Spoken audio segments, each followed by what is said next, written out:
Hello दोस्तों, कैसे हैं आप सभी लोग। आशा करते हैं आप लोग सभी अच्छे होंगे। तो आज हम मिलते हैं नई स्टोरी के साथ, नई व्रत कथा। श्रावण मास की पूर्णिमा, इसका क्या महत्व है और क्यों मनाया जाता है और इसके उपाय, इस दिन क्या क्या हमको करना चाहिए, जानने के लिए हमारा पूरा वीडियो आप लोग देखें। इस दिन हमको क्या करना चाहिए, क्या नहीं करना चाहिए। तो सबसे पहले इस दिन प्रातः स्नान करके व्रत का संकल्प लें और भगवान शिव, विष्णु, चंद्रदेव और ऋषियों की पूजा करें। रक्षा सूत्र को पूजा में बांधकर मंत्रों के साथ बांधा जाता है और व्रत कथा सुने और दूसरों को सुनाएं। व्रत करने के बाद किसी जरूरतमंद या ब्राह्मण को आप भोजन खिलाएं और वस्त्र दान करें। इस दिन के विशेष पर्व रक्षाबंधन, ऋषि तर्पण, वरलक्ष्मी व्रत, नारियल पूजा। श्रावण मास की पूर्णिमा का दिन बहुत ही शुभ और पुण्यदायिनी माना जाता है। इस दिन के कुछ खास उपाय करके जीवन में धन, सुख, शांति और आरोग्यता, सद्भाग्य की प्राप्ति होती है। तो आज आपको कुछ उपाय करने हैं शिव जी को प्रसन्न करने के लिए, जो कि श्रावण मास की पूर्णिमा में अत्यंत आवश्यकता है। तो इस दिन आप क्या कर सकते हैं, दूध, दही, शहद, गंगाजल और जल से भगवान शिव का अभिषेक करें। बेलपत्र, धतूरा, भस्म और सफ़ेद फूल चढ़ाएं। ये करने से आपकी शारीरिक मनोकामनाएं, आपके रोग दोष सारे समाप्त हो जाएंगे। और इसके साथ में आपको मंत्र बोलना है, ओम नमः शिवाय।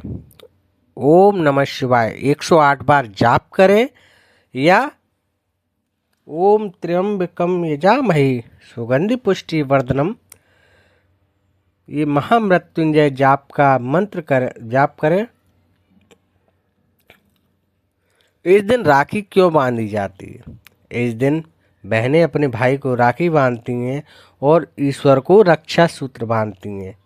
मंत्र बोलकर रक्षा सूत्र शिवलिंग, नारायण या अपने घर के मुख्य द्वार पर बांधें। येन बुद्धो बलिराजा दानवेंद्रो महाबला, तेन तुमापि बदमनि रक्षे माँ चल। तो इससे लाभ क्या होता है? इस मंत्र से बुरी नज़र, शत्रु बाधा और नकारात्मक ऊर्जा से आपकी सुरक्षा होती है। इस दिन आप चंद्रमा को अर्घ दें। रात्रि को पूर्णिमा के चंद्रमा को जल और दूध, अक्षत और मिश्रित जल से अर्घ दें और मन में अपनी इच्छाएं बोलें।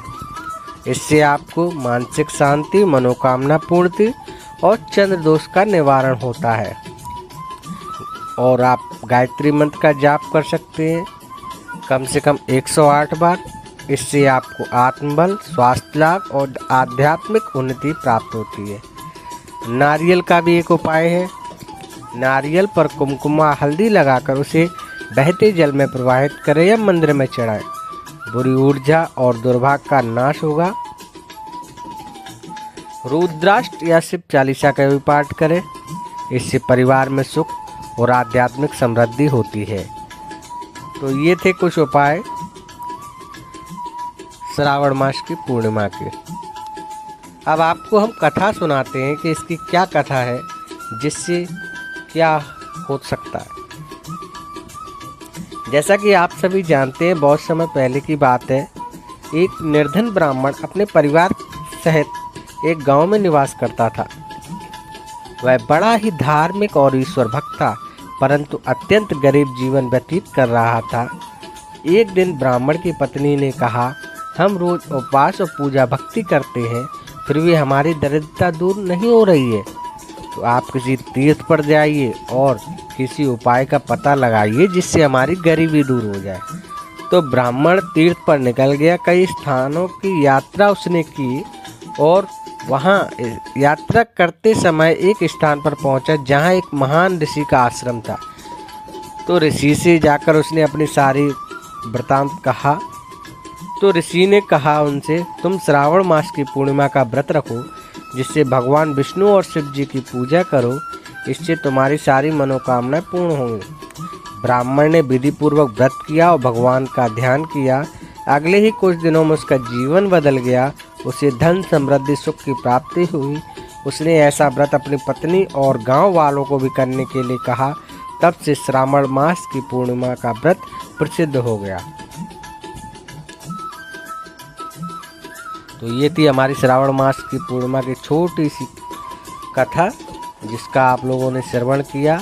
आशा करते हैं आप लोगों को हमारी दी हुई जानकारी समझ में आई होगी और आपको हमारी कथा अच्छी लगी हो तो कमेंट, लाइक, शेयर ज़रूर करें। धन्यवाद।